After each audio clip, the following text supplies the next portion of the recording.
Hello again, everyone. This is Joe Hentges with Beyond the Chart. In this stock market education video, I'm going to show you how to use puts to put money in the bank, so stay tuned.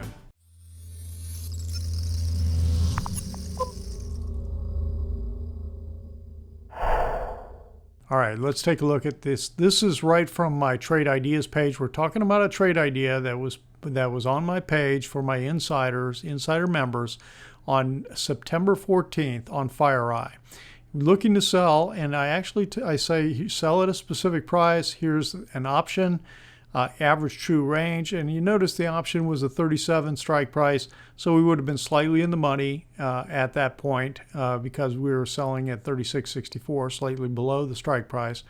The initial stop consecutive closes greater than the 10 EMA, and had a little spelling error there. Set initial target 1 and target 2. Target 3 I was leaving open for the third one. So we did come in and bought to open 3 October 37 puts on the 15th at 252 asking price. I always show conservative buying at the ask and selling at the bid. I'm not saying that's what you should do. I'm saying I'm showing that for conservative purposes on the trade idea. So here's the 15th, and so we entered on that day, we got in. Now, because we had the stop at 2 consecutive closes greater than the 10, the blue line is the 10 EMA, exponential. The blue-gray is the 21 simple. The red is a 55 simple, and the dark blue is a 233 simple. I use Fibonacci numbers for those simple moving averages.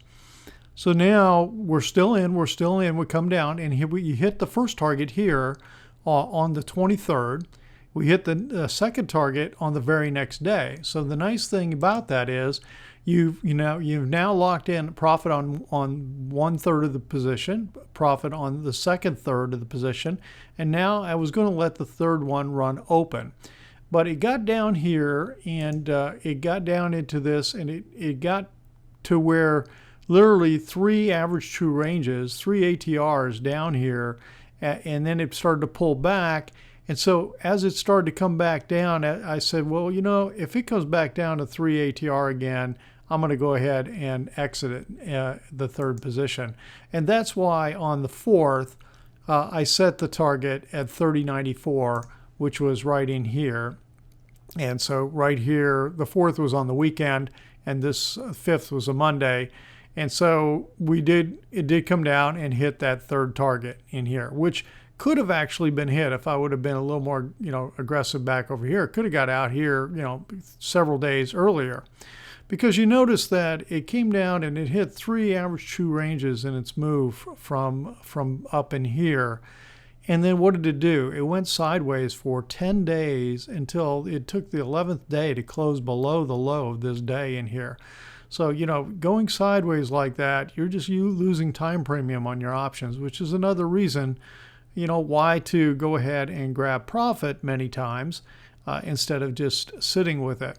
There's pros and cons. And again, if you've grabbed some profit and you want to do that with a third one and you got time, that's fine. Because notice how using a stop of 2 consecutive closes and a break of the high of 2 consecutive closes, that's the way it works, would have kept you in all the way. You wouldn't have been stopped out here. You notice that 2 consecutive closes. Well, the third day, you would have had to broke the high of that. Well, the third day collapsed. So literally, you would still be in all the way till yesterday. Till today. On here. But of course, you'd have to be rolling over your options, that kind of stuff. That's how that trailing stop can work. So we ended up getting out the third on the 5th, the third position on the 5th.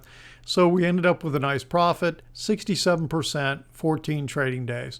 So we actually could have grabbed that same profit in about, 10 trading days if we would have got out back over here. But it's just still a great example of, we've got several moves, made a really strong move down here, pulls back, goes sideways. We then enter here and ride this little wave down here, and then notice how it pushes sideways, and then it thrusts again. So that is the tendency of stocks. Stocks, don't continuously just drop and drop and drop and drop usually, okay? It's a whole series of, drop and pull back, drop and sideways, drop and pull back kind of thing. So this is a great example of how you can use puts to make money in a downtrending stock. When you see how this is trending like this, pretty clear that it's trending down, you know, and put money in the bank when the stock's going down. All right, I hope you found that helpful. If you did, please click on the like button down below. And if you're not a subscriber, hit the little red subscriber button in the lower right-hand corner too. So, all right, have a great day. We'll talk to you on the next video.